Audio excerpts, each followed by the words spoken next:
ते तो गाण्या तिथे ते बा वर अरे ते बोट घ्या तिकडं. नदीत बुडालेल्या तरुणाचा शोध घेण्यासाठी पाण्यात उतरलेल्या एसडीआरएफ पथकाची बोट उलटली आणि होत्याचं नव्हतं झालं. धुळ्याहून आलेल्या एसडीआरएफच्या जवानांवर काळाने घाला घातला आणि 3 जवानांसह 3 नागरिकांनी अहमदनगर जिल्ह्यातील नदीच्या बंधाऱ्यात जीव गमावला. मदतीला गेला तो कायमचाच गेला. आपल्या डोळ्यात देखत सहकार्यांना बुडतानाचा हा थरारक प्रसंग जीवाला हादरवून टाकणारा होता. प्रवरा नदीत ती बोट उलटली असतानाच हाच तो व्हिडिओ समोर आलाय.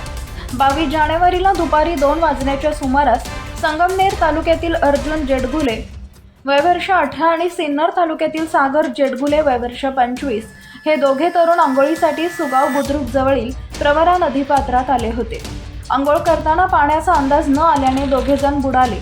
स्थानिकांच्या मदतीने पोलिसांनी सागर पोपट जेडगुले याचा मृतदेह बाहेर काढला. मात्र अर्जुन जेडगुले याचा शोध लागला नव्हता. 23 जानेवारीला सकाळी धुळे येथून एसडीआरएफच्या पथकाला पाचारण करण्यात आले. एसडीआरएफच्या जवानांचा शोधकार्य सुरू झालं आणि त्याच ठिकाणी 6 जणांची बोट उलटून ते पाण्यात बुडाले. एसडीआरएफच्या इतर जवानांनी त्यांना वाचवण्यासाठी दुसरी बोट पाण्यात उतरवली. जीवाची बाजी लावून एसडीआरएफचे जवान सर्वांना वाचवण्याचे प्रयत्न करत होते. मात्र निसर्गाच्या पुढे कोणाचे काहीच चाललं नाही. दुसऱ्याला शोधायला आलेल्या जवानांनी आपला जीव धोक्यात घातला आणि दुर्दैवाने त्यांचा जीव गेला. दुसऱ्यासाठी आपला जीव धोक्यात घालून प्राणाची आहुती देणाऱ्या एसडीआरएफच्या जवानांचा आज आपला प्राण गमवावा लागल्याने मोठी हळहळ व्यक्त केली जात आहे.